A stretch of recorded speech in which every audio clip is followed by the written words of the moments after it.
let's define Achilles tendinopathy. Okay. And this definition is coming from the ICON 2019 International Scientific Tendinopathy Symposium, right? So basically, what this sounds like is they're taking the smartest tendon researchers in the world, and they all come together for a conference specifically on tendons, right? And they start to make decisions on what we're going to be calling tendon problems like tendinopathy. Sounds like one big tendon party, right? Maybe one day I'll get invited. But yeah, I'm taking this definition from these guys, right? Men and women. I'm sorry, not just guys. So Achilles tendinopathy and tendinopathy in general is not primarily an inflammatory condition. And this is probably not news to you, right? If you're a physical therapist and you've been living underneath a rock, and maybe you didn't know this, but generally speaking, when people have tendon problems, it's usually not primarily inflammatory. Certainly it could be, but generally speaking, it's mostly this apathy condition, right? And in this apathy condition, there are some pro-inflammatory cytokines, but largely pain is not because you have a whole bunch of inflammation. Okay. So based on these guidelines from the ICON 2019 symposium, tendon pain, right, should be called tendinopathy, right? So tendinopathy is a preferred term for persistent tendon pain and loss of function related to mechanical loading. Okay.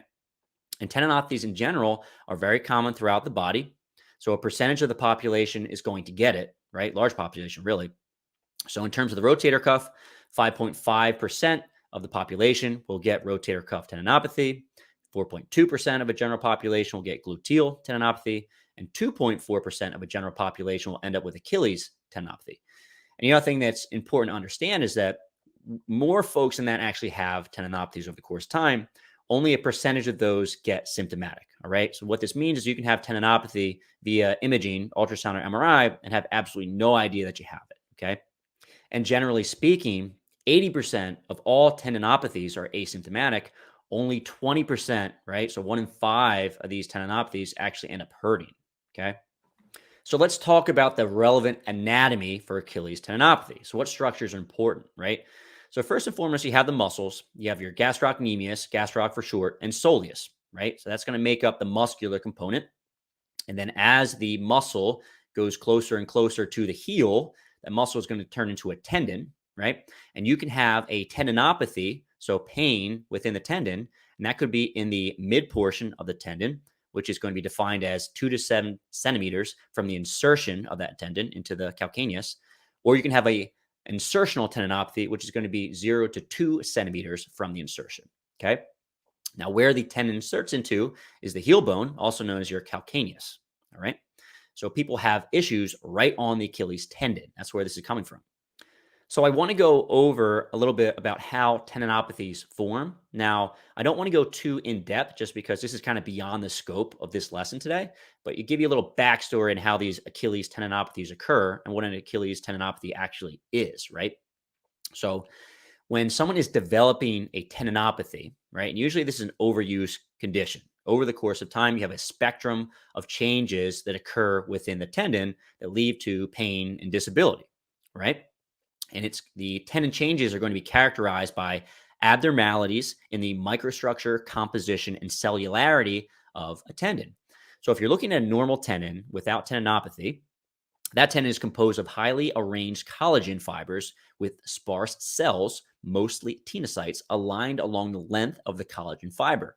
And the way it's been described to me that makes a lot of sense, it's kind of like spaghetti in a box before it has been cooked, right? So it's all lined up really well. Over the course of time, as you develop a tendinopathy from overuse of that tendon, you have fragmented collagen fibers, disorganized collagen bundles, an accumulation of glycosaminoglycans, and increased microvasculature associated with neoinnervation, so new nerves, leading to adverse changes in the material properties of the tendon. Okay. And this is pretty interesting. And it's actually one of the ways they'll define a tendinopathy is they'll use a Doppler ultrasound and they'll look at flow within the tendon. And if there's flow present, there's a sign that there's tendinopathy. So there's new vessels that are now grown within the tendon. And the idea, right, and this is a little contradictory based on the research we have, is that you're growing new nerves in the area, right? You're building up a new alarm system. And now this area is more likely to hurt because now there's new nerves there, okay?